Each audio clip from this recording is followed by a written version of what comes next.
Emakhosini siyakhuleka, emakhosini siyakhuleka kuzo zonke iy'ngelozi ey'hlambulukile enazalwane ezembethe. Siyakhuleka abantwana besithunya, siyaphaphatha, sishaya isandla phezu kwesinye. Yimina ingane yamakhehla ozalo likaDonga likamavuso, ngiyingane kaNtshosho.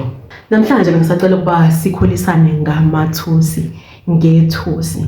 Ngifisa ukuba sichaze ukuthi liyini ithusi, limeleni ithusi, lisebenza makwenze njani ithusi, uliphakamisa kanjani-ke uma idalwa ozembethe iy'ngelosi zakho sezikupha ithusi.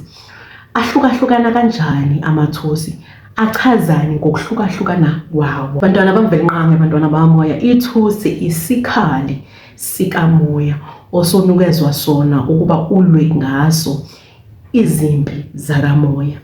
Ithusi isikhathi esiningi liyanikezwa abantwana bakamvelinqange abanikezwe umoya wokuthandaza, umoya wobuprofethi, ikakhulukazi abanesithunywa.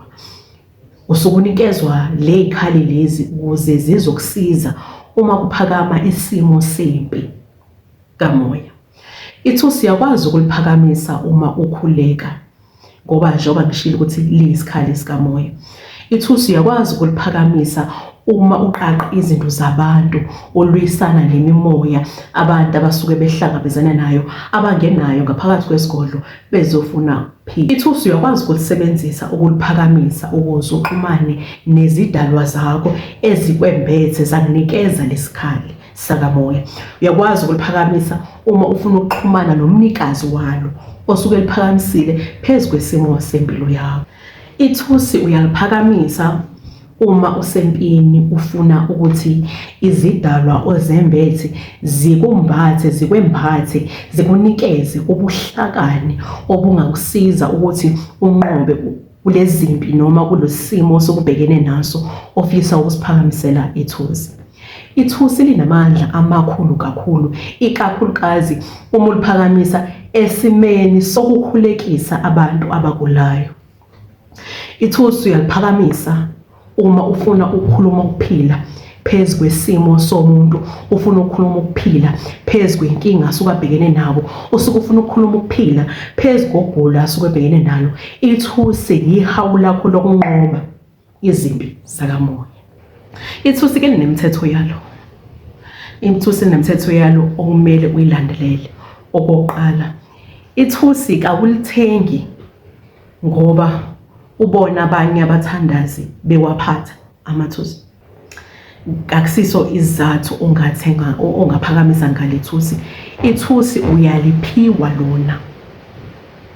Ithusi isikhali sikamoya ekumele bakuphe sona, ngoba njengoba kuyisikhali sikamoya sinomnikazi waso othi uma uliphakamisa ummemeze aphakame phezu kwaleso simo osuke uzosikhulekela.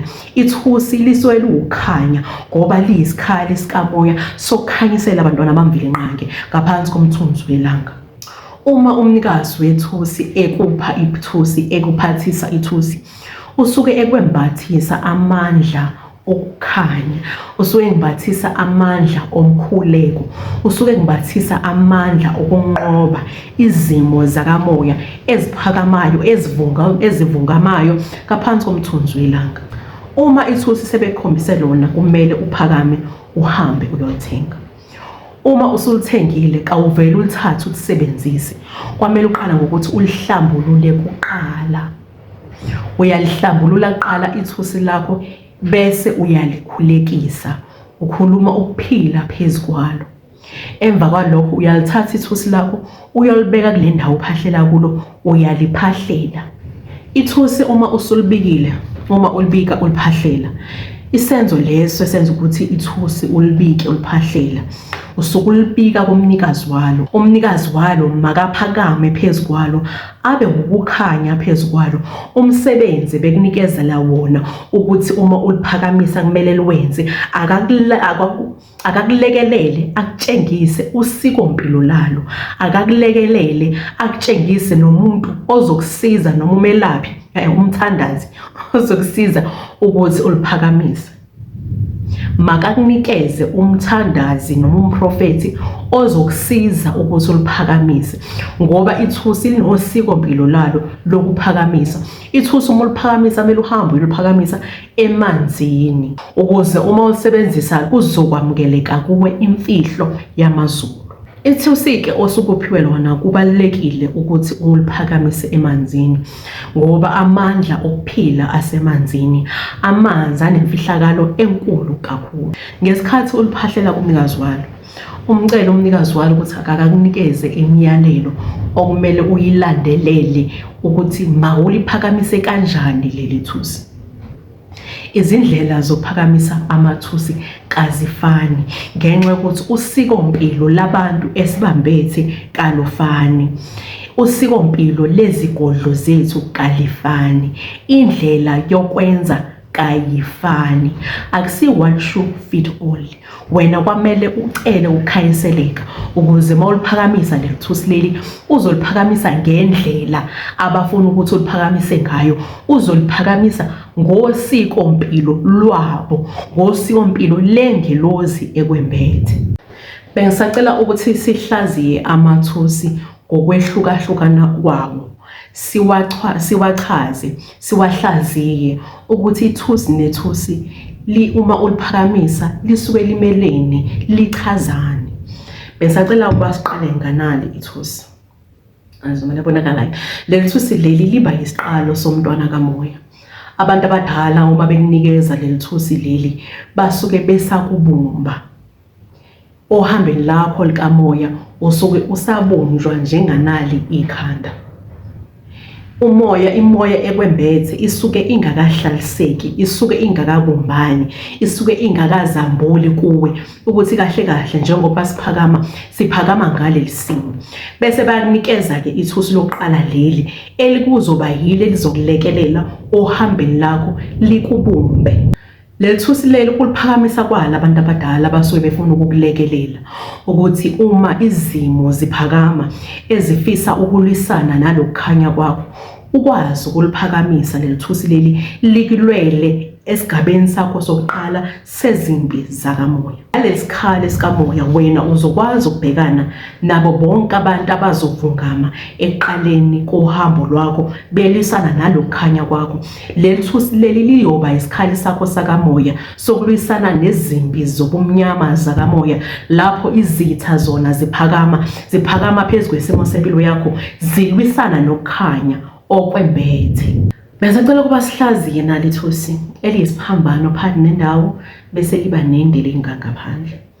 Uma abantu abadala noma ingelozi zembethe bekunikeza leli thusi basuke bekunikeza ukuxhumana phakathi kwakho nezidalwa zakho nemvelo. Isiphiwo sakho uma usifuna ukusiphakamisa kwamele usebenzise imvelo, uxhumane nemvelo ukuze ingelozi ozembethe zizokwazi ukuthi iphakame phezu kwesimo sempilo yakho. Leli thusi leli liyasho ukuthi wena izengelozi ozimbethe zikwazi ukuphakama kuwo wonke amagumbamane omhlaba. Wena ingelozi zakho uney'ngelozi ozembethe zasempumalanga, zasentshonalanga, njalo njalo. Uma uphathiswe leli thusi leli alikubhawundi.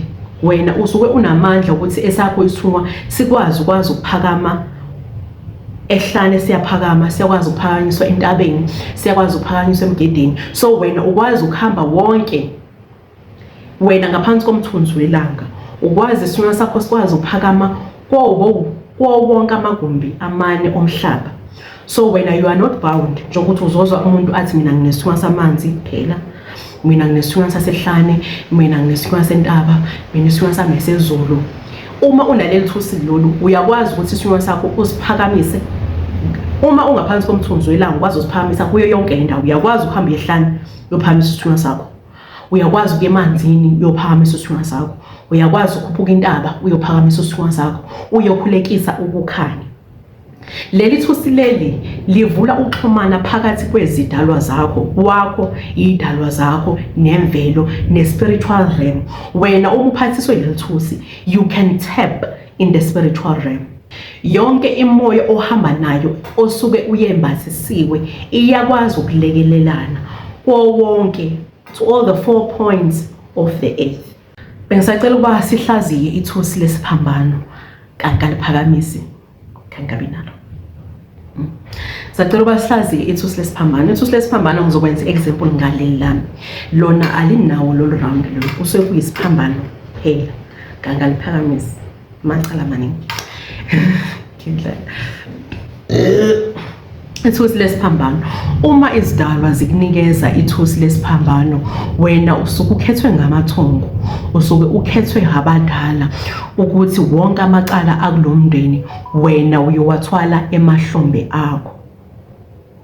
Wonke amacala kulomndeni wena uzowathola amahlombe akho. Wena ukhethiwe kwelamathongo, ukhethwa yidalwa esezalala ukuthi wena uzophakama ulwisane nayo yonke imkhokha ngaphakathi kwaleli khaya. Wena uzophakama ulwisane nawo wonke amacala esawashiya emhlabeni.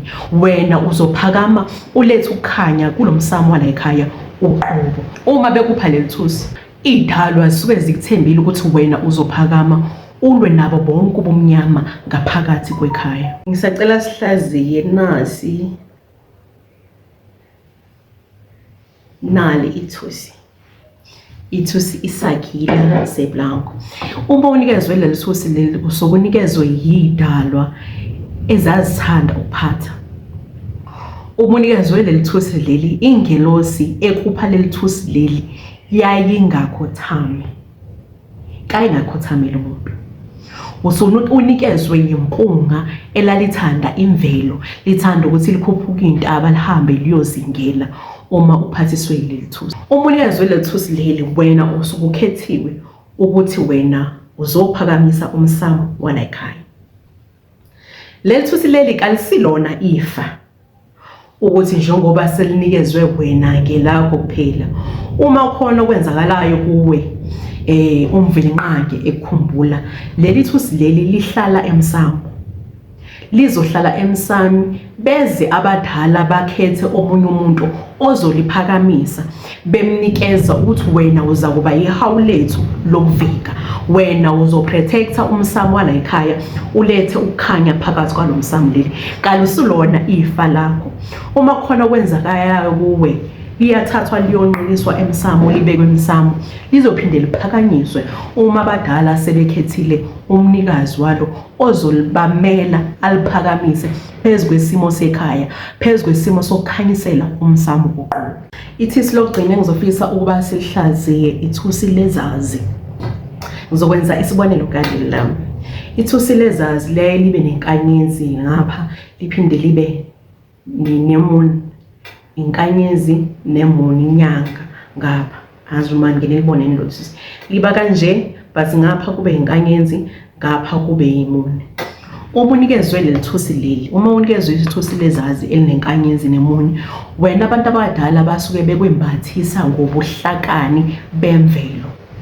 Uma abantu abadala bekunikeza leli thusi, bekwembathisa leli thusi, ikahle kahle wena usuke ujikelwa, awuthandwa phakathi kwekhaya, phakathi komndeni. Umndeni uyakujikela njengotshwala esiswini, awuthanda umndeni wakho. Umndeni wakho uyavungama phezu kwempilo yakho, ukhulume amagama aziswana ngawe.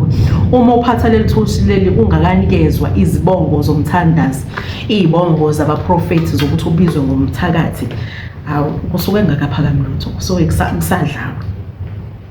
Uma unikezwa leli thusi leli, ujikelwa umndeni, ujikelwe abakwenu enanquma nabo esiswini esisodwa, bavungame bakujikele, uyaphenduka wena ube mubi, kodwa abazi ukuthi wena ubabuyisela izimo zabo zikamoya. Wena uyakhuleka ubakhulekise, ubabeke emthandazweni, ubakhanyisele ohambeni labo. Abazazi izimpi obalwela zona ukuze ekhaya kini emndenini kuzoba khona ukukhanya, ukuze emndenini kuzoba khona ukuguquka kwezimo, ukuze wena uzokwazi ukuqaqa wonke amaketanga aboshiwe, ukuze wena uzokwazi ukuthi ulwisane nezifungo nezibopho eziboshiwe phezu komndeni.